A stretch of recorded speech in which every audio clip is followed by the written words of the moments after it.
یاره دا څه بکواس دی. 4 کسان یې شهیدان کړل، اوس یې پاګله وګرځوله. د 7 کروړو روپو په ګاډي کې ګرځېږي، دا پاګله نه وه، او چې کسان یې شهیدان کړل اوس پاګله شوه. د 2 کارخانو مالکه وه، پاګله نه وه، اوس چې کسان شهیدان کړل نو پاګله شوه. دا څنګه عجیبه قانون دی، دا څنګه عجیبه ملک دی. په داسې معاشره کې، په داسې ملک کې وخت تېرو چې بالکل انصاف ډېر زیات لرې دی.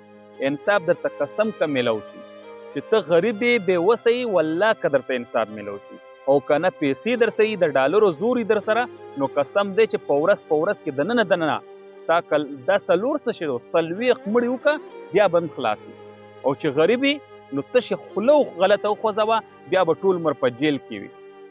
د پرونه راسې یو ویډیو ډېره زیاته وایرل روانه ده په فیسبوک کې، په ټیک ټاک کې، په یوټیوب کې، یعنې په هر سوشل میډیا پلیټفارم کې، چې دغه یو مالداره ښځه چې 4 کسان یې په ګاډي والدي او په موقع شهیدان شوي دي.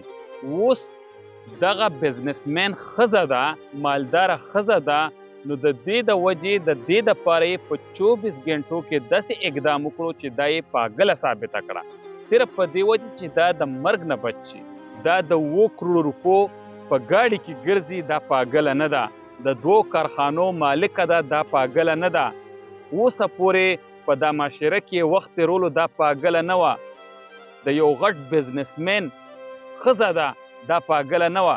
او اوس چې 4 کسان بې ګناه شهیدان کړل، د شرابو په نشه کې وه، عیاشه وه او بېهوده روانه وه، نه یې لوپټه وه. تاسو یې د شکل ته وکړه، د شکل نه یې صفا پته لګي چې دا بالکل ښه غټې نشې یې کړي دي او په غټه نشه کې وه.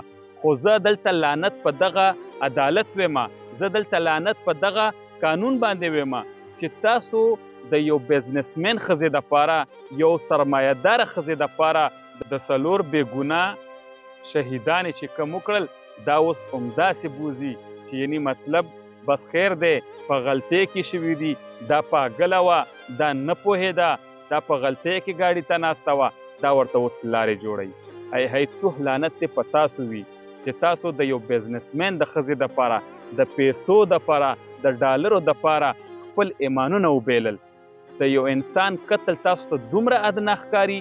الله پاک په خپله فرمایي چې یو انسان چا قتل کړو، داسې دا چې ده لکه پوره انسانیت قتل کړو، د 4 انسانانو وجل. نو دې ته اوس تاسو معافي ورکوئ. اوس دا پاګله شوه، بس اسیم پاګله ده، ورکوي د 500 سزا چې پته یې ولګي بس پاګله ده، او پاګلې ته هم دا سزا شته دی چې دا د 7 کروړو روپو ګاډی چلولی شي. او دا هغه ټیم کې پاګله نه وه، او اوس چې کسان ترې شهیدان شول، نو اوس وایي دا پاګله ده. بالکل دې له د 500 سزا ورکړی شي، دې له د سخت نه سخت سزا ورکړي شي، بیا داسې پاګلې څوک ګاډو ته نه کښېنوي.